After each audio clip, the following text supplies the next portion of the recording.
Aqui, belezinha. Bom, seguinte. Gente, importante aqui falar sobre o simulado ele tem que ser uma crescente, né? Então, assim, quem fez o primeiro lá atrás sentiu que era um pouco mais fácil, sentiu um pouquinho aí dentro do que a gente vinha estudando e tudo mais, né? Vocês vão evoluindo, vocês vão crescendo, e aí a gente também tem que pegar um pouquinho mais pesado no simulado, porque a gente tá chegando perto da prova, né? E a gente tem que contar com todos os cenários, né? Eu sempre brinco com vocês, a gente tem que colocar ali na mesa tudo que a gente controla. O que a gente não controla, a gente vai tentando ali lidar. O que a gente não controla e a ansiedade, a gente tenta deixar de lado, mas a gente controla a prova? A gente não controla a prova. O máximo que a gente pode fazer em relação à prova é olhar para todos os cenários possíveis. Então, pode vir uma prova fácil? Pode. Pode vir uma prova difícil? Também pode. Então, eu tenho que estar me preparado, eu tenho que estar preparado justamente para isso. Lembra que a gente conversou algumas semanas atrás sobre a tática de prova? Acho que semana passada, se eu não me engano, né? Que a gente conversou sobre tática de prova, tá? Era justamente para vocês também utilizarem as táticas de prova agora, né? Para vocês tentarem chutar, para vocês verem se o chute numa prova mais difícil te leva para cima ou te põe para baixo, tá? Então, tudo isso, né, é importante vocês fazerem o balanço agora, não só de quantas você errou, quantas você acertou, mas de quantas você chutou e quantas você deixou em branco, tá? Quantas você chutou e acertou e quantas você deixou em branco, chutou e errou. Fazer esse balanço também para ver aí qual que é o melhor cenário de vocês. Alguns já tinham feito isso, já tinham conseguido levantar aí o melhor cenário. Quem não tinha conseguido, essa seria mais uma oportunidade, afinal de contas, a gente só tem mais um simulado antes da prova, né? A gente só tem previsto. Depois a gente entra aí num looping de revisão mais acelerada, ok? Então, o simulado, ele está mais difícil sim, tá? Ele está mais difícil sim, justamente para que vocês aí consigam se preparar e assim, não se desesperarem na hora da prova, sabe? Né? Porque às vezes a gente começa a ver uma prova difícil, a gente começa a se desesperar e você não consegue terminar a prova da forma como você começou. Então, pensando nisso também, que eu fiz um simulado mais difícil, tá? Então, veja, gente, vocês me conhecem, vocês sabem, né, que eu não faço nada aleatório, é tudo pensado. E é justamente pensando em cada um dos detalhes que esse simulado ele foi planejado, tá?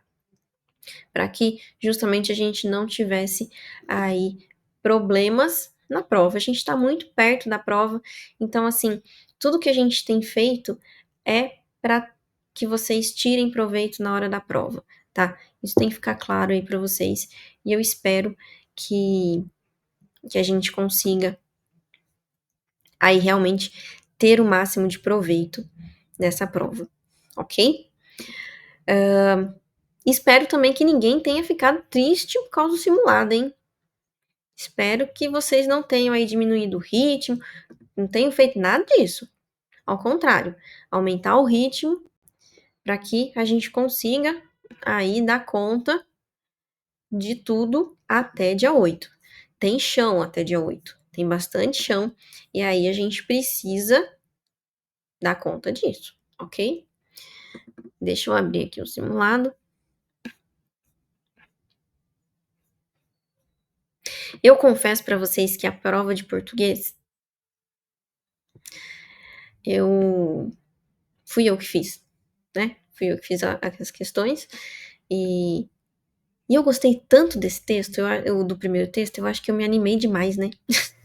Na, na prova. Todo mundo vocês falaram dessa prova. Eita, peraí. Travei aqui. Travei aqui. Eu voltei. Voltei. Ok. Aqui, acho que agora vai.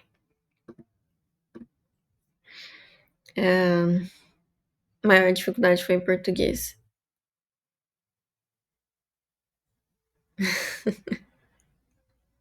Ai, ai, gente. Vamos lá, então.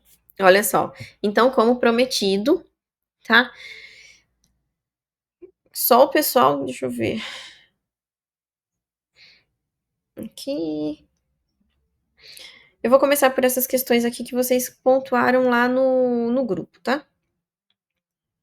Então, vamos lá.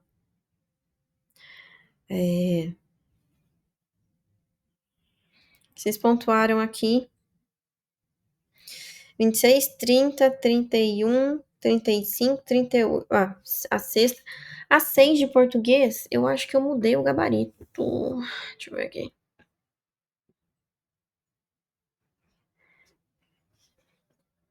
Ah, é. Gente, eu vou compartilhar aqui com vocês a tela.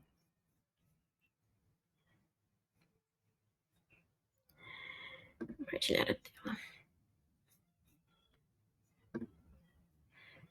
Aqui.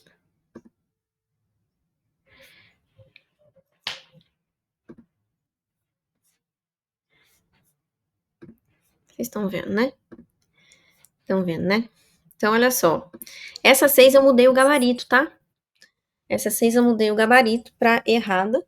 Não fiz alteração ainda no texto, mas já fiz já pedi lá pro pessoal.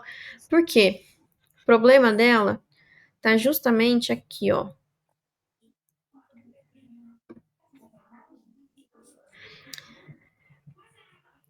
Manteria a correção gramatical. Na verdade, não mantém, né? Ela não mantém a correção gramatical. Por quê?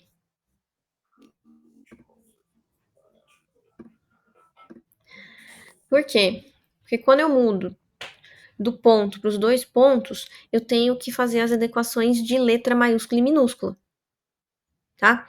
Então, podemos citar um exemplo.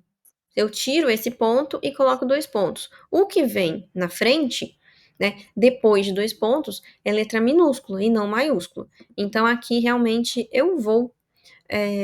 O gabarito aqui tá errado, tá? Então, eu vou mudar para errado aqui o gabarito, ok? Deixa eu falar dessa. Você pode corrigir a 10? Posso? 10. Ok. Eu, 10 aqui, Vitória, ó. professora aqui, ó. Olha eu, Vitória, aqui, professora. Oi, Vitória, tudo jóia? Que joia. Vamos lá, questão 10, também de língua portuguesa. A utilização da primeira pessoa do plural ao longo do texto denota uma maior proximidade do autor com o leitor, tá? Aqui, o que acontece, gente? Isso daqui, eu gosto sempre, isso daqui é uma forma da gente olhar para o texto, tá? Normalmente, o que acontece? Quando a gente coloca primeira pessoa do plural, que é o caso que tá falando aqui na 10, né? A 10 tá falando justamente da primeira pessoa do plural. Quando a gente coloca normalmente, a gente quer dar maior proximidade com o leitor. Acontece que a gente tem que olhar o tipo de texto. A primeira coisa que eu faço quando eu faço uma prova de português, por incrível que pareça, tá? E eu não tô mentindo, é isso daqui, ó. Ai, que droga. Peraí, deixa eu ver aqui. Eu vou colocar aqui. Eita. Olha só, eu vejo aqui, ó. eu vejo as linhas minúsculas. E aqui, né, eu tenho um texto acadêmico. Se é um texto acadêmico, eu nunca vou tentar me aproximar do leitor. Nunca, tá? Texto acadêmico me pressupõe o quê? Um distanciamento sempre. Nesse texto em geral, o que acontece? Eu tenho um erro, tá? Ao longo do texto, ele acaba passando de primeira para terceira pessoa, dentro ali de uma argumentação que é totalmente acadêmica, totalmente científica, que ele inclusive coloca as referências aqui, ó. Ele coloca essas referências aqui. Opa, o que eu fiz? Não sei o que eu fiz, beleza. Tá? Ele coloca aqui as referências justamente, né, para falar que não é uma opinião dele, que é uma opinião de outro, de um terceiro, tá? E aí o que acontece, gente? Esse tipo de organização, ele nunca vai tentar se aproximar do leitor. Numa crônica, né, num conto, o uso de primeira pessoa do plural, né, se não for um texto narrativo, se for um texto ali discutindo questões ali do cotidiano, aí sim traz a proximidade. Caso contrário, não, que é o caso daqui, tá? Eu tenho um texto ali acadêmico, um texto mais científico, que não tem essa pretensão, tá? Deixa eu ver aqui. Mais alguma?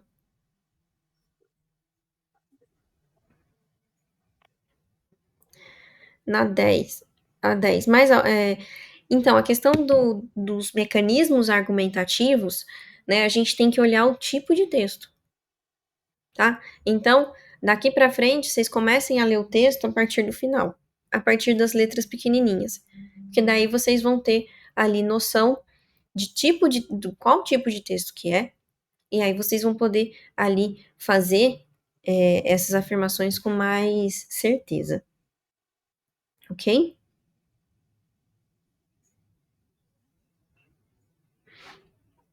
Tá? Eu vou para direito administrativo, então, gente. Aqui. 26. Professora, desculpa interromper, eu só tenho uma dúvida aqui nesse texto, que eu errei a número 1 e ainda estou ainda sem entender esse converge.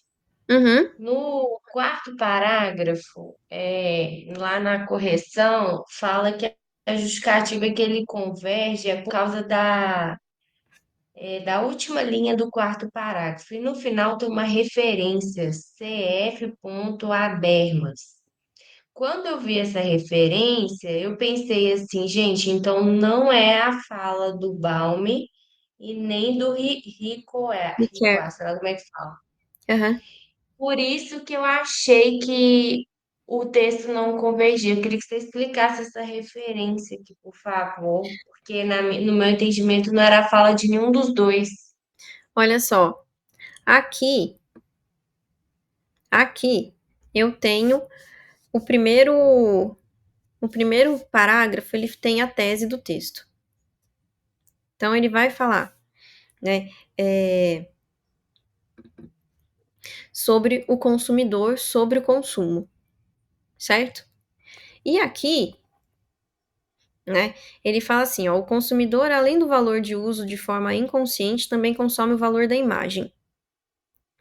O marketing faz a incorporação desse valor à imagem do produto. Aí ele dá uma exemplificação e depois ele traz aqui, ó. Mas ainda existe um silêncio, um vazio ante o processo de identificação na sociedade de consumo. Nesse entender, Ricoeur, em um percurso do reconhecimento, pode nos auxiliar. Ricoeur não tem como objetivo a teorização dessa forma de identificação do consumidor, mas suas reflexões nos propiciam um amplo aprofundamento do Bauman. Quando Bauman afirma que o indivíduo, na caracterização do consumidor, é um sujeito mimado, temos nesse termo um bom início de pensamento. E aí, ele vai, tá? Trazer um pensamento sobre a questão do indivíduo, tá? vai citar o Habermas, mas o ponto inicial dele é o Ricoeur. Ele nunca falou, em momento algum, que o Bauman ou o Habermas contradizem Ricoeur. Ele falou, ó, esse é o primeiro. O Ricoeur é o primeiro. E a partir dele foram desenvolvendo, outros pensamentos se acoplam. Eu não tenho aqui por exemplo, nenhum conectivo aqui de contraposição. Eu não tenho um entretanto, um contudo, um todavia, um apesar de. Não tenho. Então eu não posso falar que eles divergem. Ao contrário, todos esses autores convergem para a tese do texto. Tá? Isso daqui é uma inferência que a gente tem, é uma questão de inferência. Tá? Entendeu? Ficou mais claro? Entendi. Eu também tinha que ter olhado os conectivos, né? Sim, Entendi. Obrigada. nada. Na verdade, pelos conectivos é a forma mais fácil. Por exemplo, quando o texto aqui coloca, né? Quando a questão coloca assim, converge, diverge, né? Se é convergente, os dois têm que olhar para o mesmo ponto. Ou seja, eu não posso ter nenhum conectivo que faça contraposição, né? Eu não posso ter nenhum conectivo nem adversativo nem concessivo, por exemplo. Essa é a forma mais fácil de ver. Tá? Mais alguma aqui de português? A 3. Pra mim tava certo isso.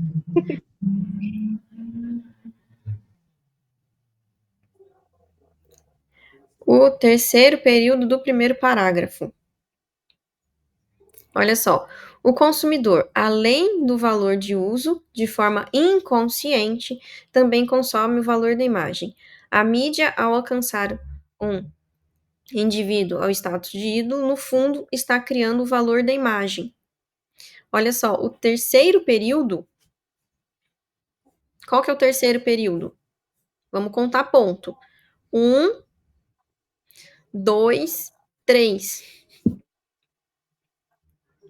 Tá? Aqui, no 3, ele está falando da imagem. O marketing trabalha com a imagem. Só com a imagem. A mídia trabalha com o valor da imagem. E o marketing com a imagem do produto. Professora, eu tenho uma dúvida. Uhum.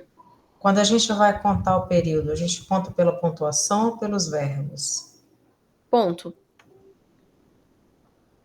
Porque você tem o período simples e o composto. Quando você conta oração, você conta por verbo. Quando você conta período, você conta pelo ponto. Tá, obrigada. Nada. Vai ficar como reprise essa aula, para a gente poder assistir novamente, pegar do início? Vai, todas as mentorias são a gente sobe, né? Para eu olhar desde o início que eu cheguei. Tá? 13 Não. minutinhos atrás. Bom, então eu vou agora para administrativo, pessoal. 26. 26. Aqui, vamos lá. O princípio da sindicabilidade guarda correlação com o princípio da inafastabilidade da tutela jurisdicional. Então, vamos lá. Esse princípio não cai muito, né? Aí de cara você já tem um princípio diferente. Olha só. Sindicabilidade significa que todo ato administrativo pode se submeter a um tipo de controle. Tá? Controle. Se eu falo, lembra assim, ó, Patrícia, o que eu vou lembrar de sindicabilidade, de controle? Controle feito tanto pela administração quanto um controle externo. Então, dentro ali do controle, eu posso ter uma autotutela e eu posso ter um controle via poder judiciário, via poder legislativo, por exemplo, ali dentro da administração. Se eu estou lidando com controle, eu estou lidando também com a questão da tutela jurisdicional, porque a tutela jurisdicional, ela vai direto, ela vai ter relação direta com o controle judicial, que é o controle externo feito pelo Poder Judiciário, tá? Então, eu não tô perguntando, olha só, o item, ele é muito abrangente. Ele fala assim, ó, guarda a correlação. Eu não tô falando que converge, que diverge, que bate de frente, que é contrário. Não, guarda relação, guarda correlação, tá? Cuidado com esses itens abrangentes nos direitos, tá? Porque em algum ponto eles se relacionam. Pode ser uma relação direta, pode ser uma relação inversa, vocês entenderam? Então, aqui, cuidado com esse tipo de item. Itens abrangentes não estão errados, tá? Itens abrangentes não estão errados. Principalmente, gente, principalmente em direito administrativo. Subentende-se, então, que a questão maior, ela seria mais assertiva do que errada? Não, é mais abrangente. O deixar aberto não significa que está errado. Lembra que sempre que a gente. Lembra o seguinte: a gente sempre parte do pressuposto do quê? Que o item está correto. Uhum. E aí a gente tem que achar um erro. Certo? Se eu parto desse pressuposto, eu não consigo achar erro em questões abrangentes. Ela não está errada porque ela deixou um conceito em aberto, um conceito mais aberto. Ela só não detalhou. Foi isso. Tá? Entendi. Tá bom. Então lembra, parte do pressuposto que o item está correto. E aí, essas pegadinhas, né, de você achar que algo que está muito abrangente está errado, aí ela cai por terra, Entendi. tá?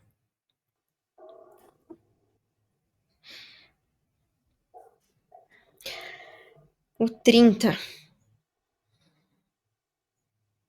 Vamos lá.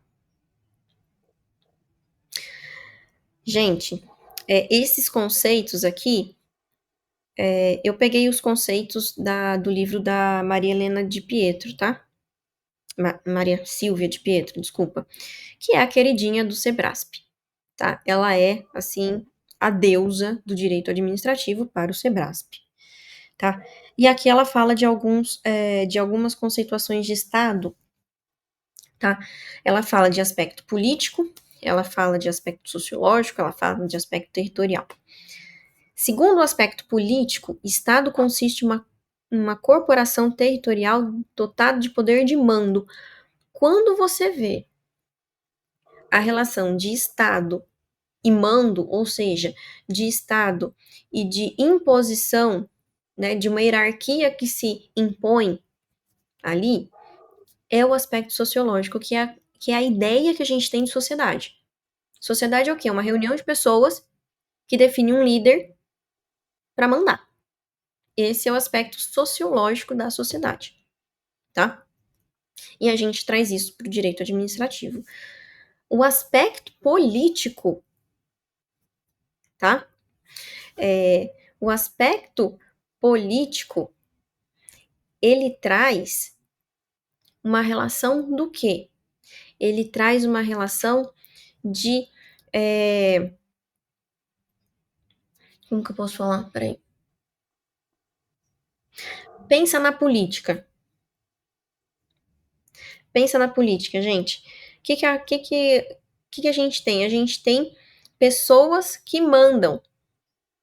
Então, do aspecto político, o Estado é uma organização. Então, olha só.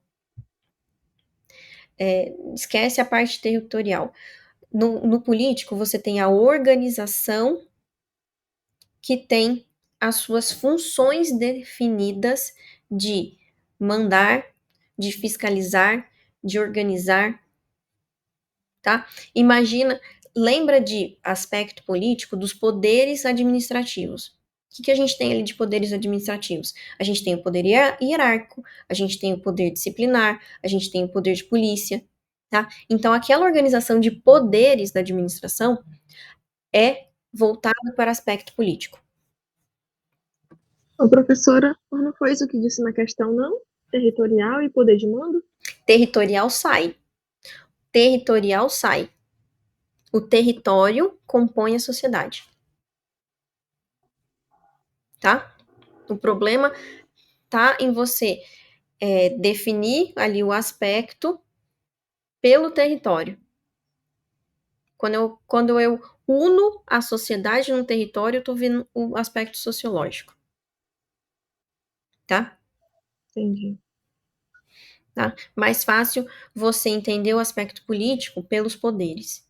Você vai ter, pelo aspecto político, você tem uma instituição hierarquizada que vai se organizar por seções, na verdade, por órgãos, né? Mas, enfim, por determinadas funções. Tá?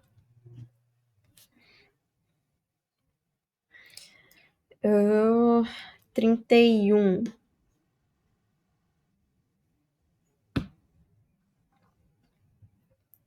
Tá? Gente, esse daqui é uma questão assim, ó, que despenca no Sebrasp. Despenca. Tá?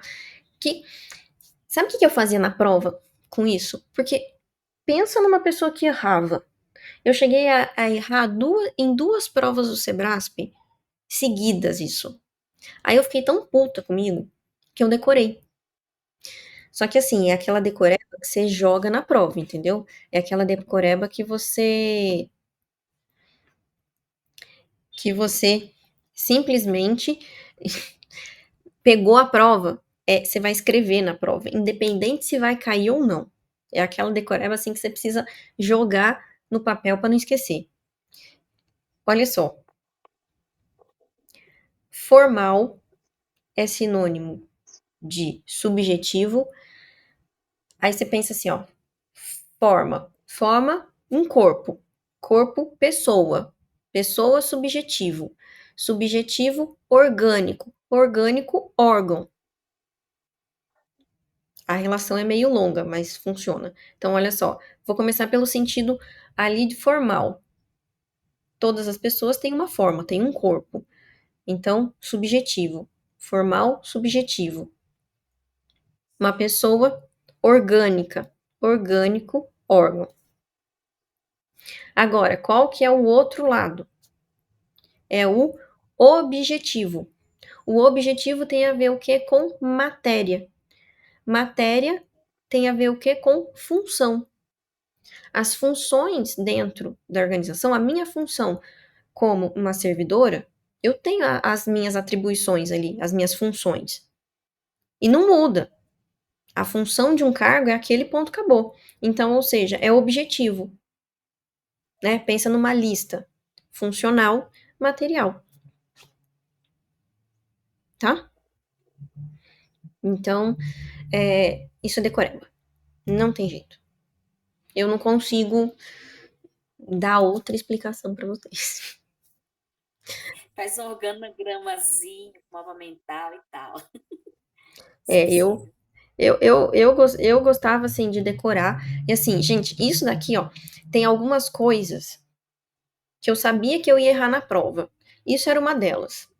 Eu fazia um cartãozinho e eu olhava antes de entrar na porta. Então eu ficava com aquilo lá na cabeça, a prova chegava, eu despejava na prova.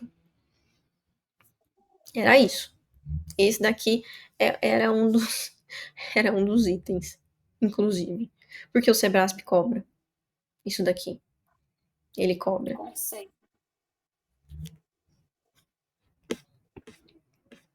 35. 35. Ok. Gente, Olha só. 35, controle, de novo. O controle da administração pública, através do controle administrativo, legislativo e judicial, ocorre em regra de ofício? Não. O controle judicial, poder judiciário, não age de ofício. Ele sempre tem que ser acionado. Você não vai ver um juiz abrindo uma ação contra a administração pública. É alguém que move uma ação perante o Poder Judiciário, tá? Então, o controle judicial, ele não age de ofício. Ele é sempre acionado, ele é sempre acionado, tá? O controle administrativo, ele pode ser de ofício, inclusive a gente tem autotutela, ok?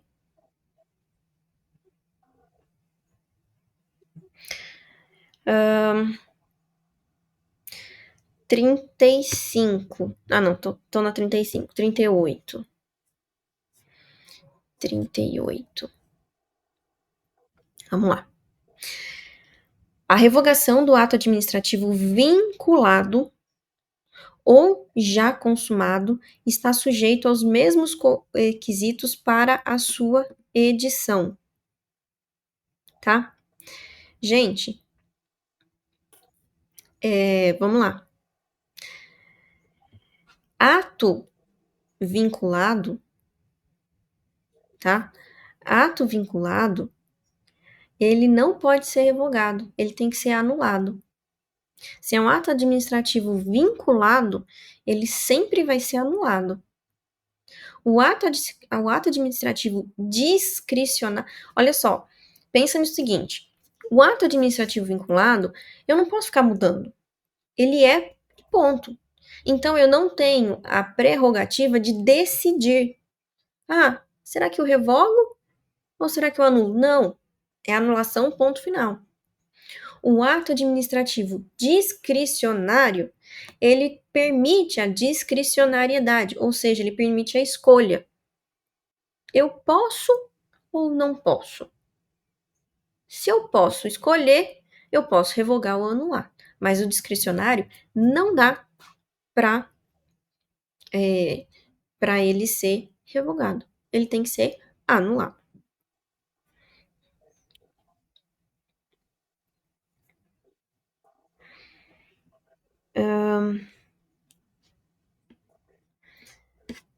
Aqui, 19 de... Mais alguma de administrativo?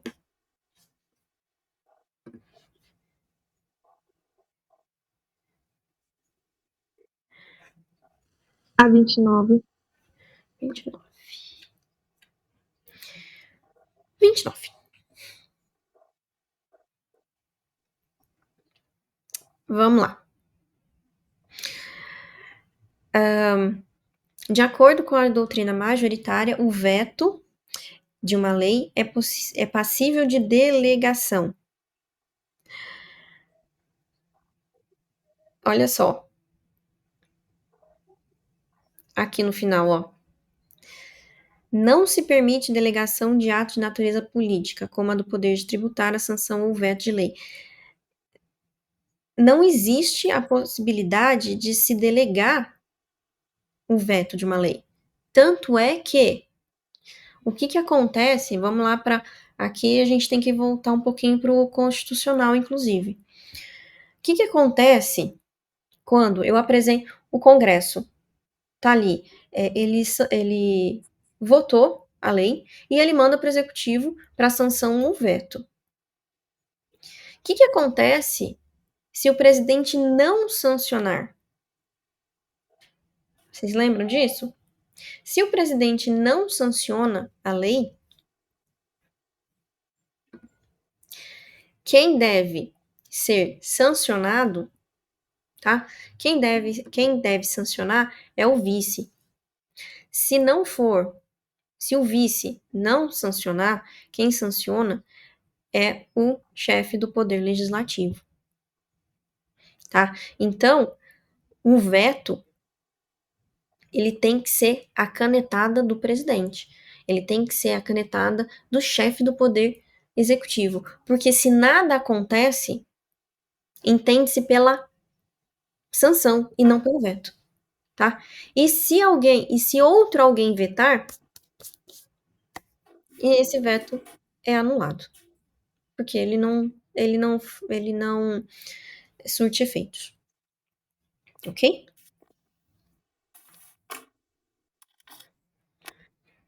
Mais alguma aqui de direito administrativo?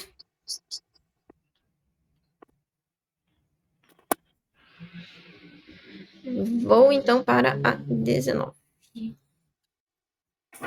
Aqui, direito eleitoral. Ok? Então vamos lá.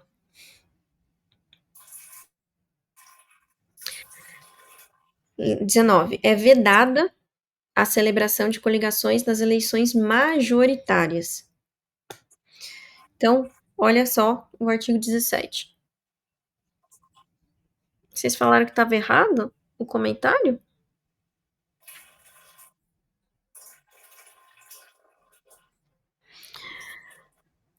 O parágrafo 1º. É assegurado aos partidos políticos autonomia para definir sua estrutura interna, etc, etc. E suas coligações nas eleições majoritárias. Vedada sua celebração nas eleições proporcionais. Então, aqui ó, ao final. Aqui, ó. Olha isso daqui. Então, é assegurado aos partidos políticos autonomia para os critérios de escolha e o regime de suas coligações nas eleições majoritárias. Então, é vedada a celebração? Não. É vedada a celebração nas proporcionais. Tá? Então, errado. Ok?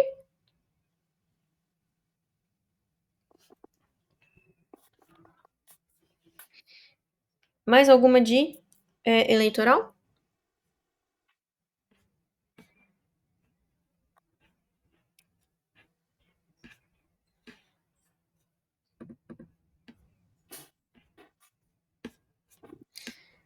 Não, vou então aqui para 50 de direito constitucional. Vamos lá. A Constituição Federal prevê que dispor sobre a redação da consolidação de leis deve ocorrer via lei complementar. Tá? Então, é um item direto. Quando a gente fala de consolidação de leis, a gente lembra, inclusive, da lei complementar de 90. Não. Lei complementar, acho que a 93 é a distrital. Mas a gente tem a lei, né, de legística e redação parlamentar, que é, inclusive, uma lei complementar. Tá? Então, aqui, ipsis literis do dispositivo legal. Tá? Então, a lei complementar disporá sobre a elaboração, redação, alteração e consolidação das leis. Ok? Tá? Então, aqui, consolidação das leis. Tá? A redação da consolidação das leis aqui, né? Pressupõe que a consolidação das leis, ela vai ser redigida. Então, sim, tá certinho. Ok? Mais alguma de constitucional?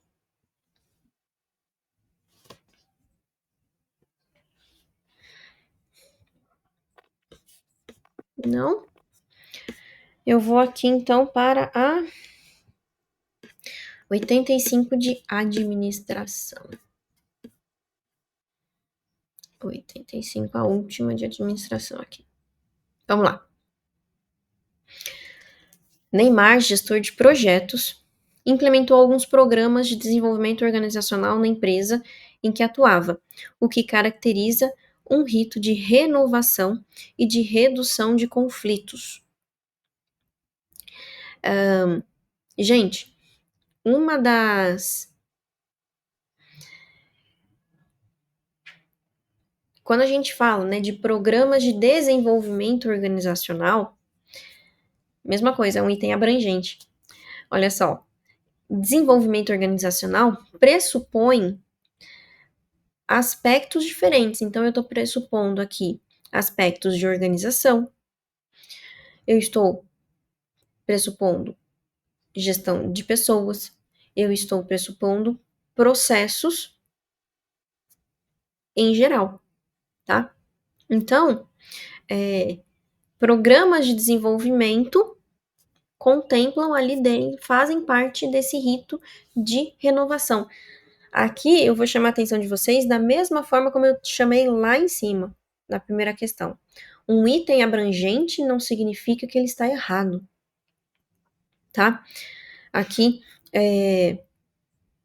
né, quando a gente fala de ritos, vocês têm que lembrar que são regras sociais, inclusive, tá? E aqui, quando ele fala de programas de desenvolvimento, né, a gente sabe que quando a gente fala de desenvolvimento organizacional, a gente implementa, inclusive, parte de cultura organizacional. Então, se elementos da cultura estão dentro desse aspecto de desenvolvimento organizacional, então os ritos também, tá?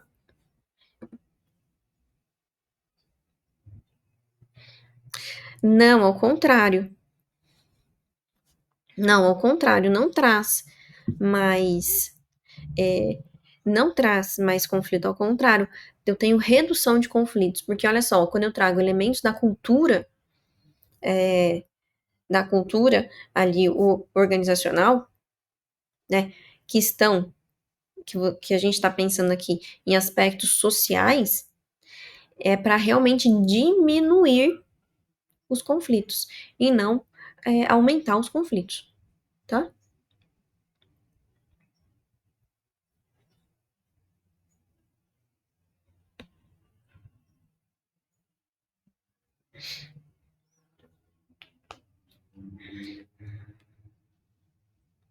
Deixa eu ver aqui. Mais alguma, gente?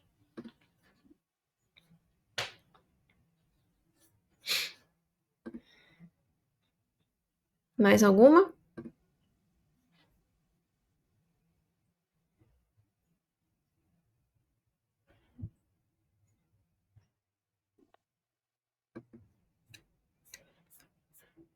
Deixa eu voltar aqui no 19.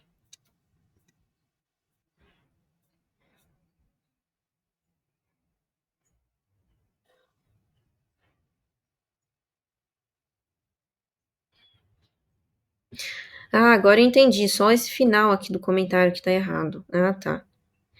Então, note que a possibilidade, né, das coligações. Tá.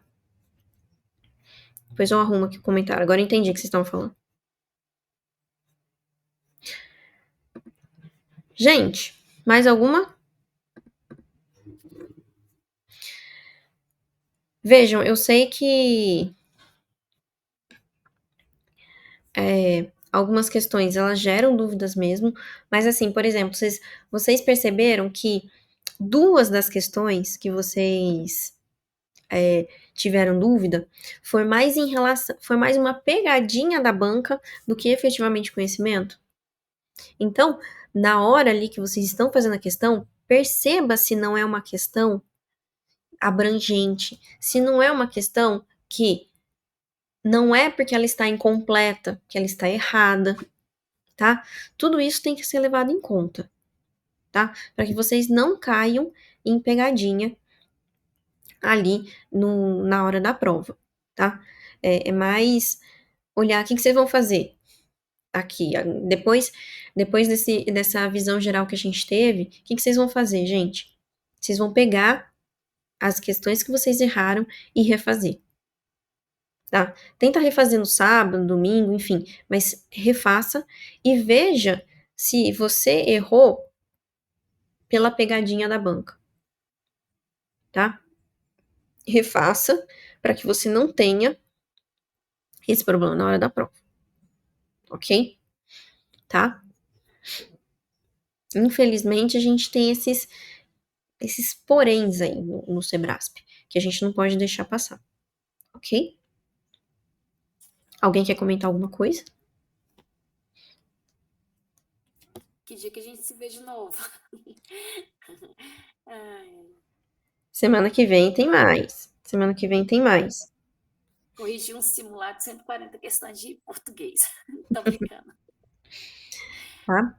Então, olha só, gente, eu até mudei, na verdade, eu até conversei com o Diego, falei, Diego, eu não gosto de mudar o que já está previsto, mas eu vou mudar, né? A gente ia ter um outro tema, né, essa semana, mas como vocês começaram a falar ali dos simulados nos grupos e tudo mais, eu falei, não, peraí, vamos falar sobre esse simulado, vou tirar as dúvidas deles, a gente faz uma, uma mentoria aula, né? E aí, e aí a gente resolve ali algumas questões, alguns problemas ali para a gente não repeti-los, tá? Esse final de semana tá previsto o simulado da estratégia, tá, gente? Tá na pasta, tá na pasta, tá? Inclusive algumas pessoas fizeram o 2 e o 4 já, né? Eu vou colocar o simulado 1 lá que tá faltando o sem comentários. O espelho, o espelho da discursiva, Lidiane, ele tá nos comentários, tá? Tá nos comentários. O ranking, eu só tô esperando a correção da discursiva, aí eu já libero todos os rankings juntos, tá? Então, o espelho da discursiva tá ali no caderno de questões. Por exemplo, esse daqui. Ah, acabei de compartilhar, peraí.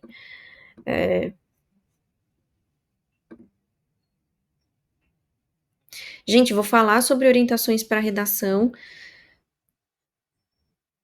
semana que vem ou na semana da prova. Tá lá no calendário. A gente vai ter uma mentoria só de discursiva.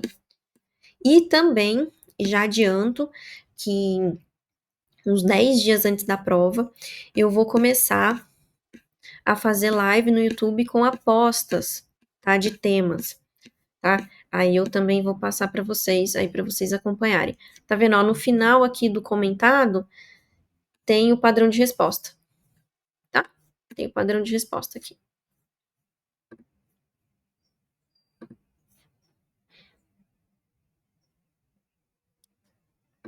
Discursiva, 100%. Discursiva ali a gente tem que trabalhar também nos 90%, tá, gente? Também nos 90%. Eu até compartilhei. Eu recebi 2 alunos aqui do Codevasf, que foi Sebrasp, inclusive. Um conseguiu. Eram 30 pontos a prova. Um conseguiu 29 de nota e o outro conseguiu 28, tá? Treinando ali com os temas que a gente treina ali, de temas inéditos, utilizando ali as técnicas. Então, foco aí também na discursiva nessa reta final, tá bom? Vamos começar do zero para fazer redação. Eu Oi? não sei nada de redação. Eu não sei nada de redação. Vamos começar do zero comigo. Sem problema, pode começar do zero que você vai ter o passo a passo, tá bom? Uhum. Tá bom. Depois eu vou falar Pessoal, com você no privado. pessoal, então acho que é isso, tá? Qualquer dúvida também, vocês podem se ajudar nos grupos.